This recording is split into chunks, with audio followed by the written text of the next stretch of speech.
You're watching Toronto Sports Rush on the Bet Rivers Network. It's Wednesdays with Keegan in a hotel room in Colorado where I assume they bought the pictures. They said just in case you needed to be reminded where you were. Yeah, there's mountains. I think over here, just out of frame, I have some of those bottles of water that cost a lot of money, which is always a tell that you're in a hotel that's not that great, Are they going to ask you $6 for the water? Or are they going to say, hey, you're paying a few $100 to be here, be hydrated? So it's, not the best hotel I've been in all year. One of the best cities, though. I love Denver, man. Elite city. The bottled water situation, yeah. You have to quadruple check. You're like, is this? And you feel like, is this free? They're actually giving me water for free? I've cracked a few of those in the morning sometimes, back when I had a little more fun on those beats in road cities. Those have been glowing in the distance for me. So I'm taking some charges over the years. The dangerous ones are when I luck into staying in a real nice place, if I get a lucky rate, and they have the full, kind of like old school minibar fridge, which on top of the booze also includes, a few Powerades that are going to cost you $12 each, a few chocolate bars. So, 6 a.m. Keegan has known a few of those over the years covering this team. So you're enjoying this trip. The Toronto Blue Jays, I think they're enjoying it a little bit more. One of those doses of the bats just going bonkers. It's been amazing to watch how the Jays fit this stadium, because so much is made of Coors Field and Colorado. And honestly, I think too much is made of it. Like, different teams come in here all year and they talk about it like we're playing baseball on Jupiter or something. Like, it's a little higher than average. It's not crazy, okay? The ball is not going to go upside down. It's just a little different. But what I don't think we talk about enough with Coors Field is how big the outfield is and how much space there is. Because baseball is a very stupid sport where the fields are all different sizes. Like, imagine if we did that in the NFL. Like, we're going to Green Bay this week, better throw the ball more because their end zone's bigger. Like, I don't know what we're doing. But there's so much space for a team that puts the ball in play. I think the Rockies should be trying to build a team like the Blue Jays. Not a slugging team, but a team that just puts the ball in play and doesn't strike out and is constantly forcing you to make plays. And that's what they've done these first couple of games. I mean, God, 25 hits in the first one, another big blowout in the second one. Daulton Varsho hit a ball a mile. Like, this is what you're supposed to do against the Rockies. They're not very good. You're supposed to blow them out. And the Blue Jays are doing that. They're not falling into that trap of we're playing a bad team, so we're going to play bad too. This is what it is supposed to look like. These have been completely dominant. And the value of Daulton Varsho, everyone's been slapped in the face with that the last two games. I think because, Dan, Varsho was injured while the Blue Jays were doing really good, it's almost like he got forgotten about a bit. Not completely, but that's changed his role in some people's minds. He is one of the most important players on this team. And behind Vladdy and Addison Barger, Daulton Varsho probably has the most raw power of anyone. Now, he's not a tall dude. He's 5'7", 5'8", but he is built, man. Like, he is rock solid and has incredible power that I think half his base hits this year have been home runs. It's incredible to watch him. And on top of that, a Gold Glove defender. And everyone just likes the dude. Man, he's one of the most liked players I've ever covered in 10 years here. So good to have him back. Good to have him around. He's a man of fine taste, a Green Bay Packers fan himself. So he's got his head on right. Do you want to throw anyone under the bus? Who is the most disliked player you've covered?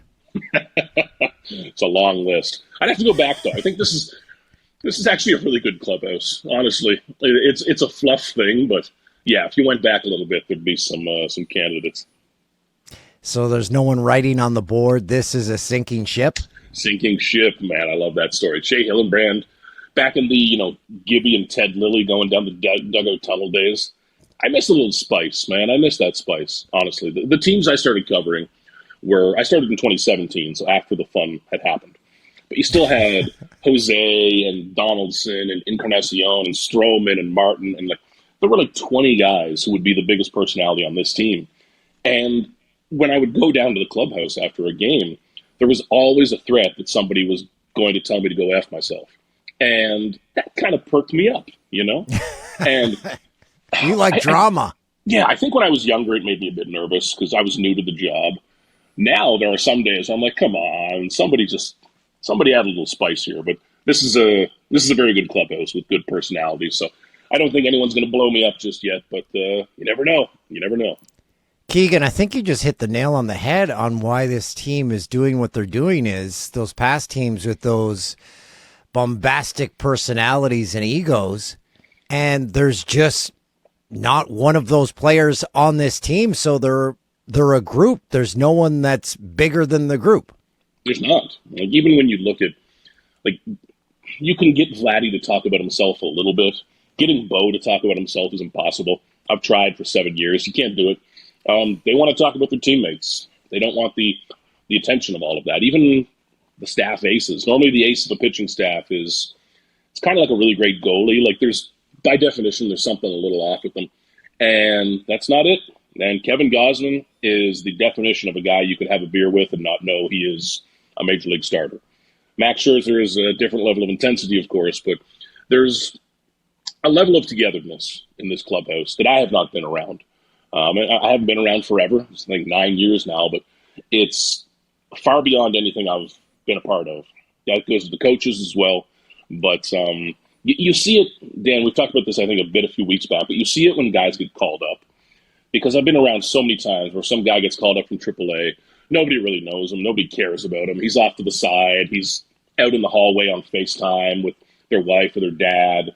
And you can tell that they just don't really know where to go or what to do. And that's not happening this year. It's really cool to be around. You mentioned some of the starters for the Jays. Pitching was the main focus of the trade deadline. So do we have an update on Bieber, who the Jays got from the Guardians? And there was also a move in the pen yesterday. The Biebs. This is a really big move that I don't think got enough coverage league-wide. And that's because Shane Bieber is going to take a couple of weeks to get back. It's not going to be like David Price in 2015 where you trade for him, boom, he's starting at Rogers Center, everyone's there, it's a sellout. Shane Bieber, it looks like there are going to be 2 more rehab starts. So that means this coming Saturday and then probably the next Friday, something like that. That would put Bieber to the point where he is making his first his first Blue Jays start on the road. I think that's the road trip that goes through Miami and Pittsburgh, which is a weird one. So we're probably looking later in the month until he starts back in Toronto. But Shane Bieber, when he's good, is a top 10 pitcher in baseball. And the Blue Jays didn't have that right now. They have 5 very good starters, very good. But they don't have that guy who can really be in the ace conversation right now. Bieber can be that. He can raise that ceiling. He can start game 1, game 2. That's special. And even if he's only here for 6 weeks, it's a major addition. And if he wins a playoff game, fantastic trade. They gave up a big package with Cal Steven. He's a legit prospect. But if Shane Bieber wins a playoff game, it's the first time that's happened in a decade. Mm-hmm. That's going to be big news.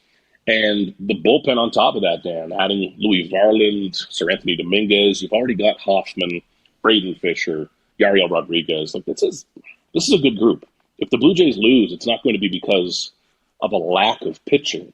Somebody might screw up, sure, but they have enough talent, man. They are spilling over with talent. Yeah, it used to be their weakness, and now it's not their strong point, but it's not in the conversation of something that they have to work on, the pen. Yeah, it's out of the way, and that's enough. Like, unless you're going to make the super bullpen and have 5 closers, being enough, that's okay. And I think they're there right now. This is the example of a roster that's rock solid across the board without a glaring weakness. And that's not to say the Blue Jays are the best team in baseball. They're not the Dodgers. We don't know that yet. But big weaknesses get exposed in the playoffs because it's so based on matchups. When you have a 5-game series, a 7-game series, you can really attack another team in a way that you're not going to bother doing in the regular season. And the Blue Jays, if they had a black hole at third base, or if they had really bad pitching depth in the rotation, a terrible closer who's blowing saves left and right, that'll get exposed 10 times out of 10. It'll happen. But the Jays, I think, have built a roster with their depth, with their star players, that's rock solid. And they still need the upside, which I think Bieber represents, Vladdy represents it, Varsho. You need upside to actually win the games. But the Blue Jays do a very good job of avoiding losing games, if that makes sense. That's not the most proactive way to win a World Series, but they're so solid across the board. And man, even going back to those 15 and 16 teams, they were a little more top-heavy. But this foundation the current Jays have is pretty amazing. What's going on with Georgie Springer? George Springer today, I believe on Wednesday, I have to look at my date. I don't know the day anymore. Today, Wednesday, the 6th of August, is supposed to be playing in AAA Buffalo. Ideally, he only needs one game, like Alejandro Kirk did. And then he still has to pass some concussion tests. And we hear about that more in the NFL, but MLB's is still pretty complex. Like, he needs to do tests with the trainers, then meet with doctors. I'm not sure if they're independent of teams or how that works. But there's lots of official testing to get back into a game. Since he's going to be playing in a game, I think it's probably okay. But when Springer is back, man, this lineup is looking pretty juicy at this point. And that bumps probably Buddy Kennedy, not Miles Straw just yet, but the Jays will get back to the real strength. You could notice them feeling the absence of Kirk and then Springer. They're pretty important. Oh, man, that Miles Straw is really growing on me. So I'm not going to be one of these guys to say, not to get ahead of ourselves, but I'm calling it this weekend against the Dodgers. This could be a World Series preview. Is there a buzz about this? I know guys are always, hey, we're playing today. We'll get to that tomorrow. But there's got to be a buzz knowing they're going to L.A. this weekend. Has to be a little bit of one, man. It legitimately can be a World Series preview. The Dodgers are the Dodgers, and the Blue Jays have the best team in the AL. There's no hyperbole here. And for the Blue Jays, yeah, it matters. Now, for the Dodgers, it's another series. You know, it kind of reminds me, Dan, of earlier in the season when the Jays were chasing down the Yankees. And we'd talk about, boy, this is the biggest series of the season. And for the Yankees, it's like, what? You know, come on, be serious. We go to the playoffs every year. Grow up. And I'm sure there's a bit of that with the Dodgers.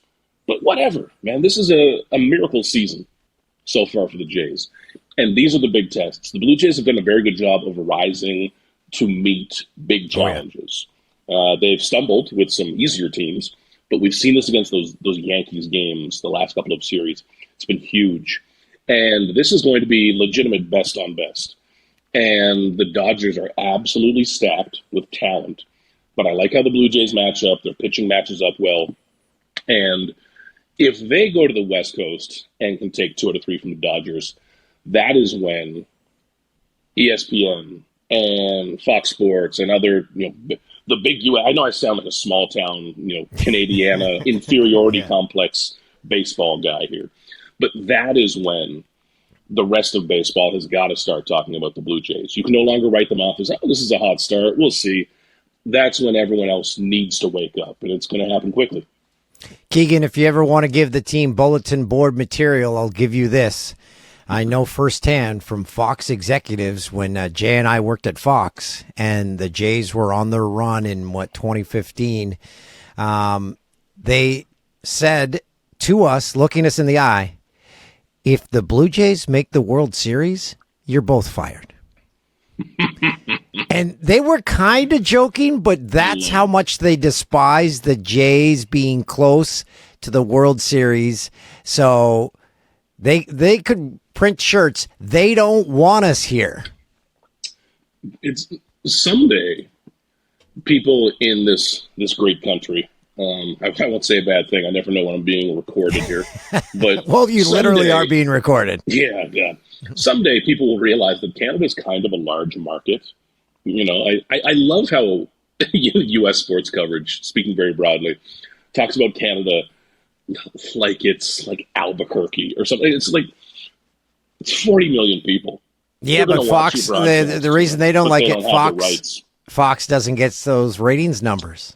It's all about that TV money, baby. But I'll tell you what, I know one network that will not be complaining. It starts with an S, and they will be printing money at that point. But it's okay. They'll lower your phone bills. Don't worry. Oh, if they still had TV ratings, I would love to know Jay's ratings right now because they are astronomical. Buddies that don't watch baseball are calling me saying, do you watch the game last night? I haven't missed an inning in a month. And I'm like, This is amazing. This is what the game needed in this country.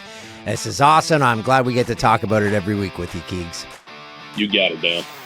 Thanks for watching Toronto Sports Rush on the Bet Rivers Network.